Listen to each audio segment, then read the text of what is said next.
حي على الفلاح.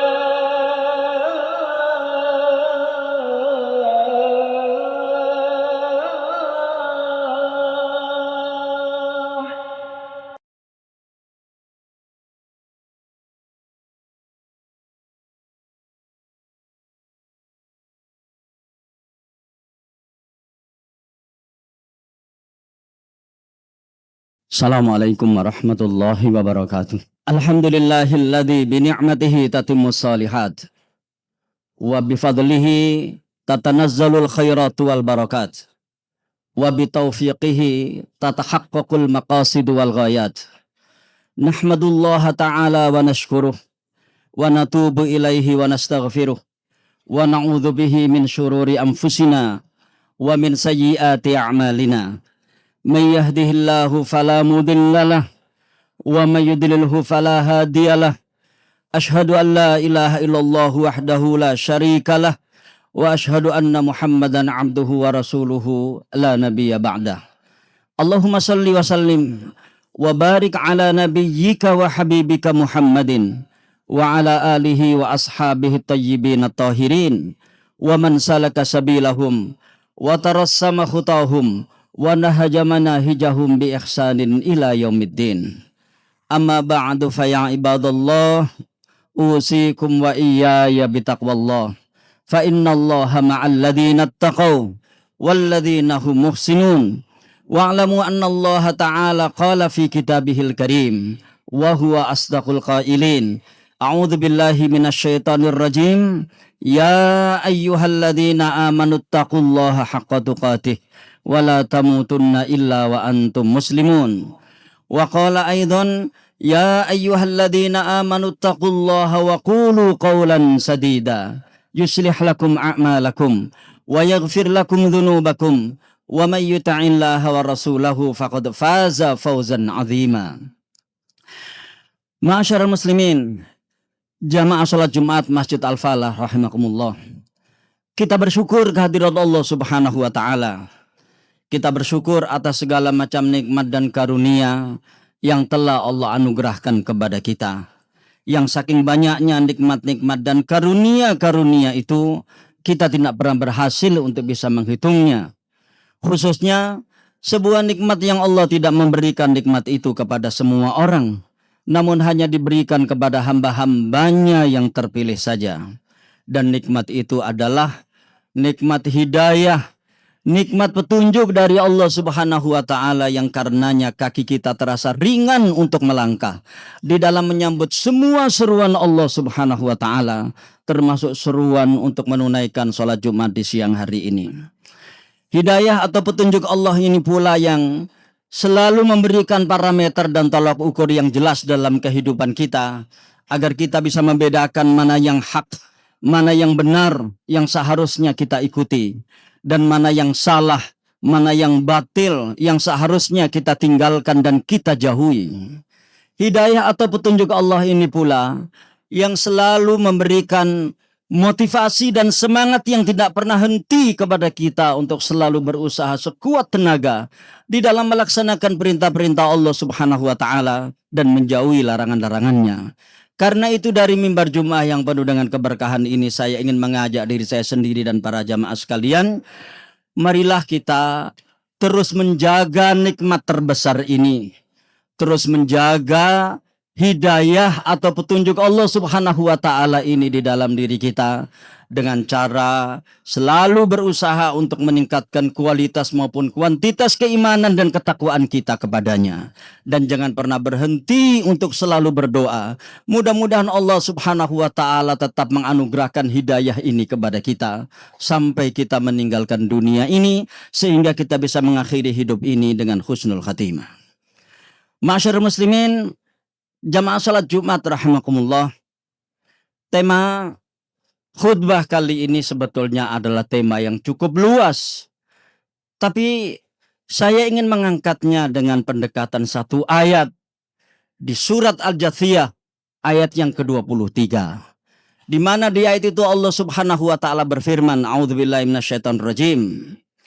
Afara'aita man ittakhadha ilahahu hawah wa adallahu Allahu ala ilmin wa khatama ala sam'ihi wa qalbihi wa ja'ala ala basarihi ghishawah faman yahdihi min ba'dillah afala tadhakkarun.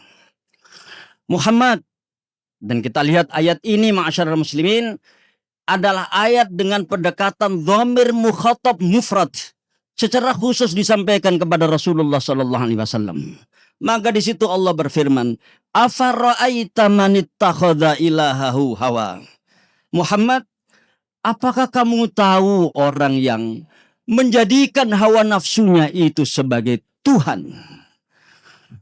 Jadi, ma'asyar muslimin, yang pertama-tama di sini Allah Subhanahu wa taala memberitahu Nabi sallallahu alaihi wasallam dengan satu pendekatan pertanyaan.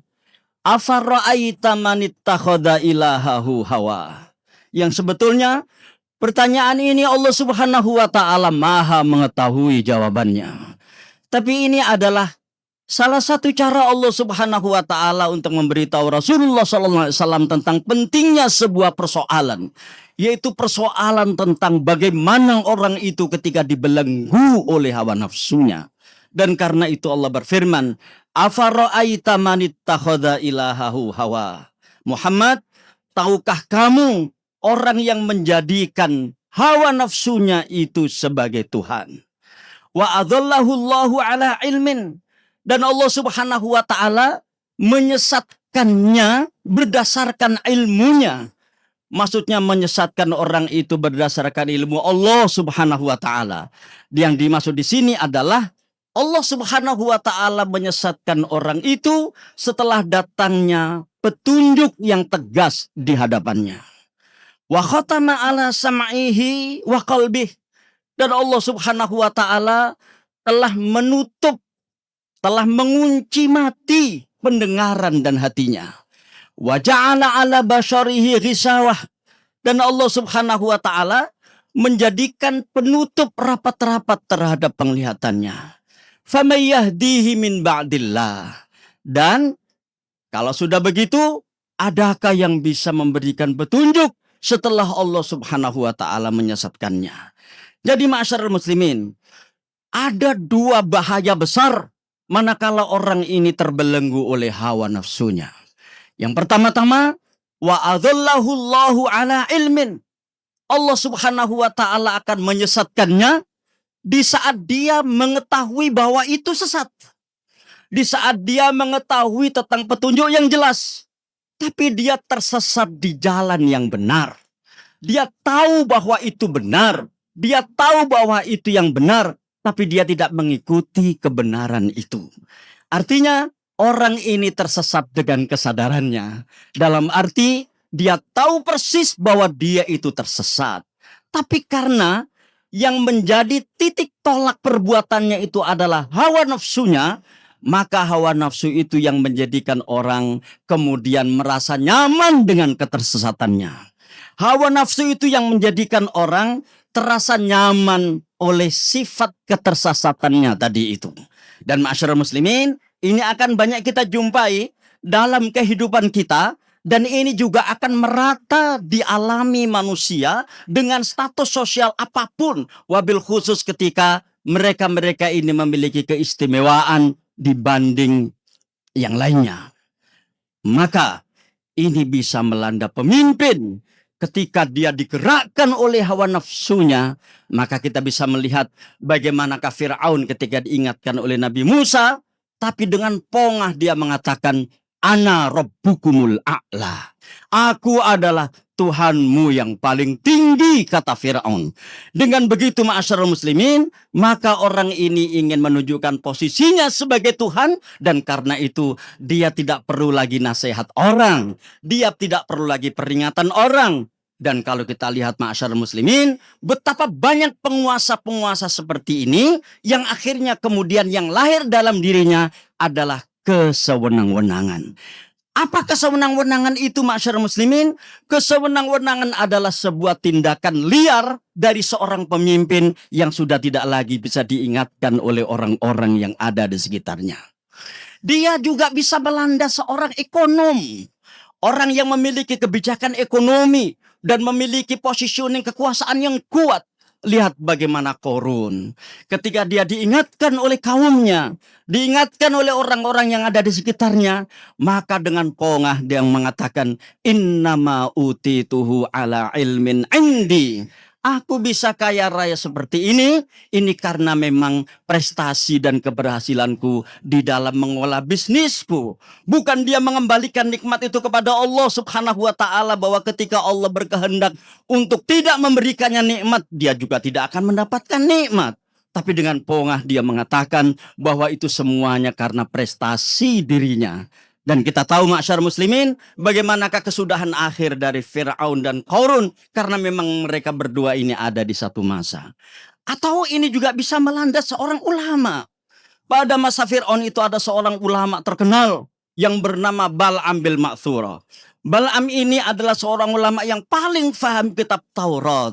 Orangnya tawadhu, tapi begitu dielu-elukan oleh kaumnya, begitu dielu-elukan oleh orang-orang yang ada di sekitarnya, dan kemudian tergiur dengan bujukan penguasa untuk mendapatkan posisi-posisi sosial yang penting saat itu, dia akhirnya keluar dari kebenaran dan bahkan berani menantang kitab Taurat, sesuatu yang telah diyakininya bahwa itu adalah yang benar. Artinya apa masyarakat muslimin? Artinya ketika orang itu punya positioning intelektual, positioning ilmu pengetahuan yang tinggi, itu tidak jarang juga orang ini suatu ketika akan dikendalikan oleh hawa nafsunya. Atau masyarakat muslimin, ada seorang pemimpin militer pada masa Fir'aun yang bernama yang bernama Haman.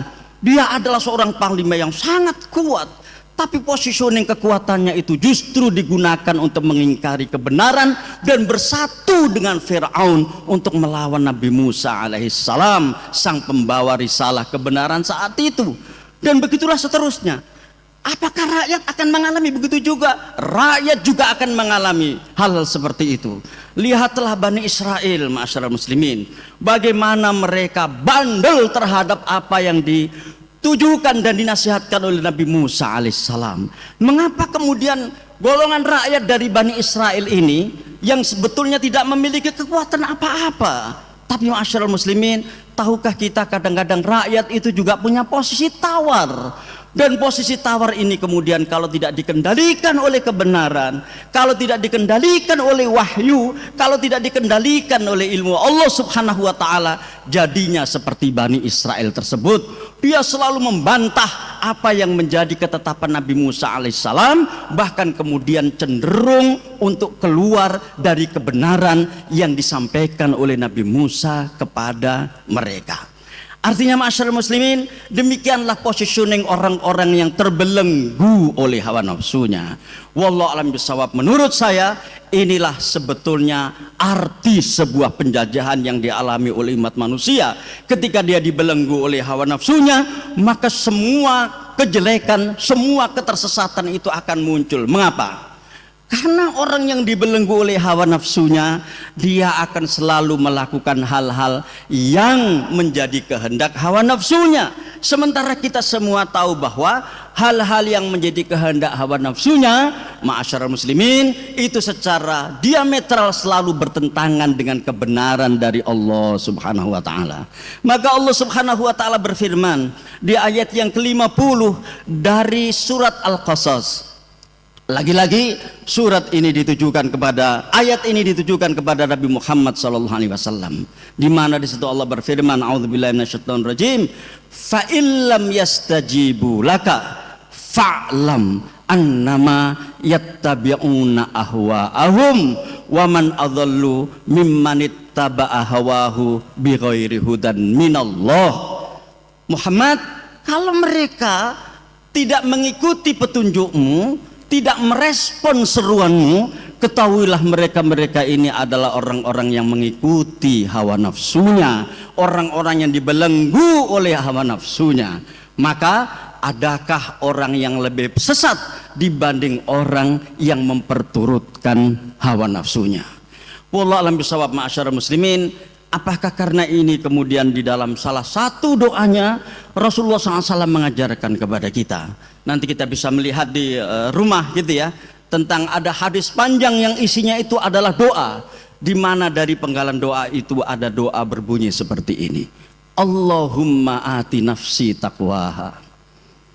Allahumma ati nafsi taqwaha wa zakkiha fa innaka khaira man zakkaha anta waliyuha wa maulaha. Sepertinya siapapun kita, apakah kita pemimpin, apakah kita yang dipimpin, apakah kita ini ahli ekonomi, apakah kita ini ahli sosial, kita menjadi apa saja, wallahu a'lam bishawab, kita perlu berdoa seperti ini. Karena menjadi apa saja ma'asyiral muslimin, di dalam posisi apa saja ma'asyiral muslimin, tidak menutup kemungkinan orang ini akan dibelenggu oleh hawa nafsunya. Allahumma ati nafsi taqwaha. Ya Allah, ya Tuhanku, anugerahkanlah kepada nafsuku ketakwaannya. Jadi ma'asyiral muslimin, nafsu itu adalah satu hal yang netral di situ. Dalam arti tergantung mau diwarnai dengan apa.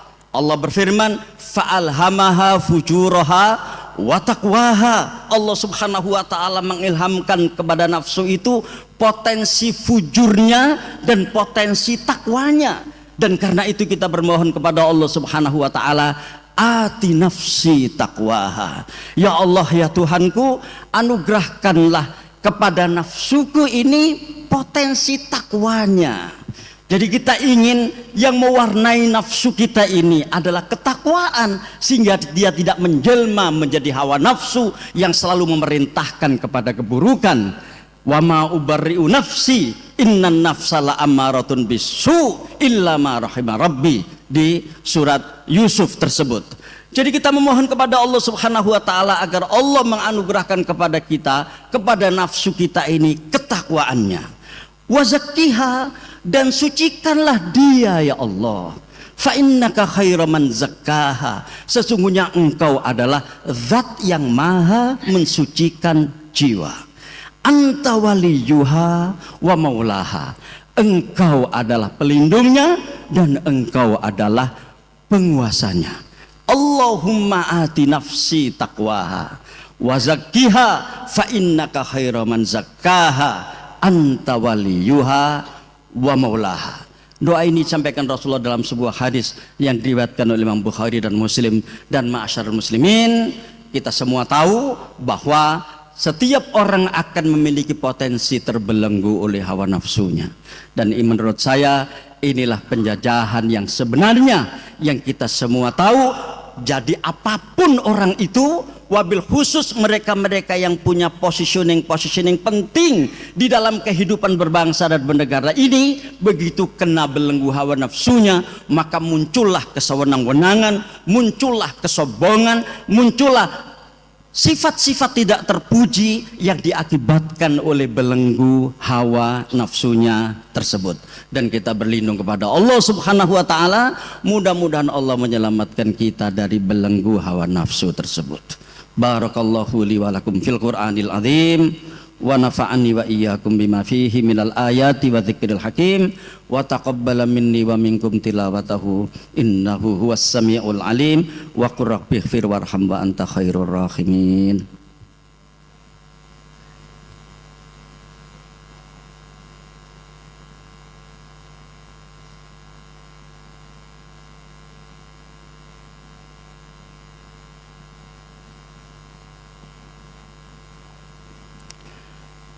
Alhamdulillah hamdan katsiran tayyiban mubarakan kama amr. Wassalatu wassalamu ala nabiyyi khairil bashar wa ala alihi wa ashabihil akhyar. Ashhadu an la ilaha illallah wahdahu la syarikalah irghaman liman jahada bihi wa kafar.